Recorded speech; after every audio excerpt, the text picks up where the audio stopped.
Assalamualaikum warahmatullahi wabarakatuh, Bapak Ibu Guru, kembali lagi dengan saya di channel saya. Nah, ini informasi yang akan saya berikan ini tentunya ada di benak Bapak Ibu Guru terkait dengan sebenarnya kapan batas terakhir penyaluran semua tunjangan guru tahun 2025. Nah, di situ ada kata semua. Semua berarti bukan hanya tunjangan profesi guru yang triwulanan atau bahkan yang tambahan 100% TPG dalam THR dan gaji ke-13, tetapi ada juga tunjangan-tunjangan yang lain ya, seperti tunjangan khusus ya ataupun honorer dan lain sebagainya. Nah, jadi tanggal ini yang akan saya sebutkan itu nanti di dalam video saya itu adalah batas terakhir pencairan ataupun penyaluran semua tunjangan Bapak Ibu Guru. Dan apa sebenarnya dampaknya yang akan Bapak Ibu dapatkan ketika misalnya tunjangan itu kalau tidak dicairkan dan kapan akan dicairkan. Nah, oleh karena itu saya harap Bapak Ibu Guru bisa menyaksikan video ini sampai full biar nanti tidak salah paham. Nah, tapi sebelum saya membahas video ini secara lengkap, saya mau informasikan kepada Bapak Ibu Guru bahwa bagi Bapak Ibu Guru yang ingin mendownload e-book yang kemudian bisa digunakan untuk pegangan guru dalam mengajar, pegangan siswa untuk belajar, buku-buku PAUD maupun modul-modul PPG, Bapak Ibu Guru bisa mendownloadnya melalui link yang sudah saya sediakan pada deskripsi dari video saya ini. Nah, informasi yang pertama dulu, ini jenis tunjangan guru ya di tahun 2025 itu ada beberapa banyak ya. Setidaknya terangkum itu ada 5 tunjangan guru, baik itu guru ASN maupun non ASN ya. Yang pertama itu adalah tunjangan profesi guru yang per triwulan itu ya Bapak Ibu Guru. Kemudian ada tunjangan khusus ya, ini khusus untuk tunjangan khusus bagi guru-guru yang ada di daerah terpencil ya atau daerah-daerah 3T ya. Kemudian ada tambahan penghasilan atau yang disebut dengan tamsil. Kemudian ada tunjangan untuk khusus untuk guru non ASN maupun TPG non ASN yang melalui Puslapdik dan KPPN, serta ada tambahan 100% dalam TPG dan THR dan gaji ke-13 ya, TPG, THR dan gaji ke-13, TPG, THR dan gaji ke-13.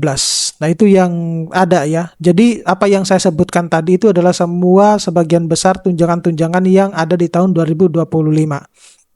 Nah, pertanyaan mendasarnya adalah kapan jadwal terakhir penyaluran guru baik itu ASN maupun non ASN dari tunjangan-tunjangan yang saya sebutkan. Jadi kalau kita lihat proses penyaluran dari tunjangan profesi guru per triwulan itu seperti yang ada di slide saya ini. Jadi untuk triwulan 1 itu paling cepat Maret 2025, triwulan kedua itu paling cepat Juni, triwulan ketiga itu paling cepat September meskipun pencairannya itu awal Oktober ya, dan triwulan keempat itu paling cepat November karena memang di awal bulan November itu untuk guru-guru non ASN itu sebagian besar sudah menerima.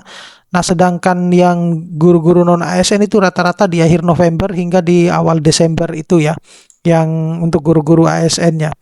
Nah, catatan penting bahwa frasa regulasi itu adalah paling cepat ya atau early list ya, sehingga realisasi baru mundur karena validasi data, kemudian rekomendasi, kemudian retur bank ataupun dari siklus perbendaharaan. Nah, berikutnya itu adalah batas akhir penyaluran untuk ASN daerah maupun non ASN di sini, jadi mengikuti siklus tahun anggaran akhir Desember 2025. Nah, ini perlu Bapak Ibu ketahui bahwa di Indonesia itu ada sistem yang disebut dengan pembukaan anggaran dan penutupan anggaran. Nah, penutupan anggaran itu ya biasanya terjadinya di akhir bulan Desember, jadi sebelum menjelang libur Natal dan Tahun Baru. Jadi kalau misalnya apa nanti tanggal yang saya sebutkan, kemudian belum terjadi pencairan atau Bapak Ibu Guru belum mendapatkan hak-hak Bapak Ibu Guru ya, seperti tunjangan profesi guru yang triwulan ya, terutama untuk yang triwulan 3 dan triwulan keempat yang meskipun tidak begitu banyak ya, tapi ada beberapa guru yang belum menerima hal tersebut atau bahkan TPG 100% dalam THR dan gaji ke-13. Jadi kalau tanggal tersebut, sekali lagi kalau tanggal tersebut itu belum dicairkan berarti dengan kata lain pencairannya tertunda atau dicatat sebagai carry over. Dan carry over berarti ya pencairannya tahun depan. Nah, saya menyadari betul bahwa Bapak Ibu mungkin akan merasa kecewa ya akan hal tersebut. Tapi di sini saya tidak bisa menyalahkan siapapun karena siapa saja bisa bersalah. Artinya bisa dari pihak gurunya, bisa dari pihak dinasnya, atau bahkan dari pihak pusatnya. Seperti itu. Jadi Uh, Intinya kalau saya sih lebih kepada kita mengintrospeksi diri melihat siapa sebenarnya yang kekurangan apa yang belum belum tercapai sehingga data kita tersebut itu belum valid, seperti itu ya. Kemudian batas akhir penyaluran ini, jadi batas akhir sebenarnya usulan dinas itu tanggal 5 Desember Bapak Ibu guru ya. Tetapi ini kan urusan dinas ya, urusan dinas. Nah, SKTP itu diterbitkan maksimal ya, maksimal itu 10 Desember. Artinya dari di atas tanggal 10 Desember itu sudah tidak ada lagi penerbitan SKTP gitu.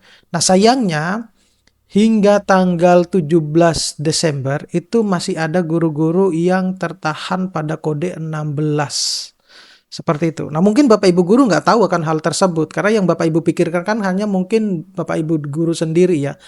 Sayangnya kan di Indonesia itu kan ada jutaan guru, sehingga saya juga kadang merasa kasihan kepada guru-guru yang kenapa baru tanggal 15, 16, tanggal 16 itu kodenya baru 16 gitu ya.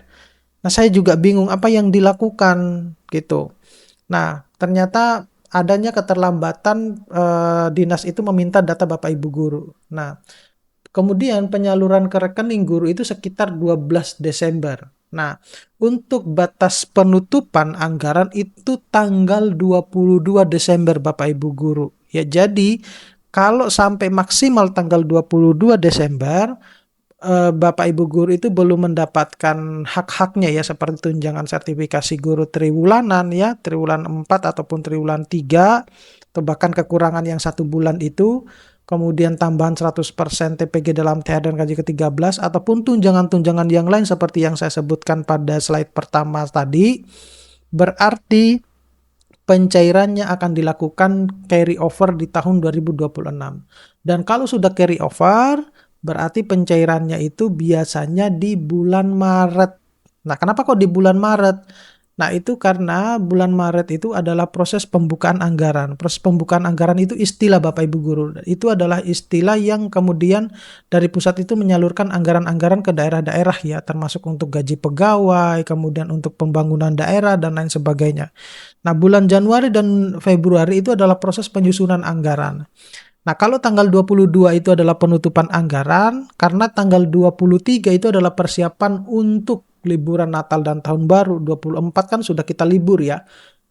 Sudah libur nasional untuk Natal dan Tahun Baru. Seperti itu. Jadi, itu tadi seperti yang saya jelaskan bahwa Bapak Ibu guru pantau rekeningnya, info GTK-nya, sebenarnya mulai dari tanggal 14 ya. Kemudian Bapak Ibu bisa lihat sendiri apakah selama periode itu sampai tanggal 22 Desember itu apakah ada pencairan atau tidak. Karena kemarin tanggal 16 Desember itu ada satu daerah yang kembali cair TPG 100%-nya untuk THR dan gaji ke-13. Itu cair jam-jam siang gitu. Nah, itu apakah nanti guru-guru yang lain sampai tanggal 22 itu masih menerima pencairan tunjangan sertifikasi ya, atau yang lain gitu.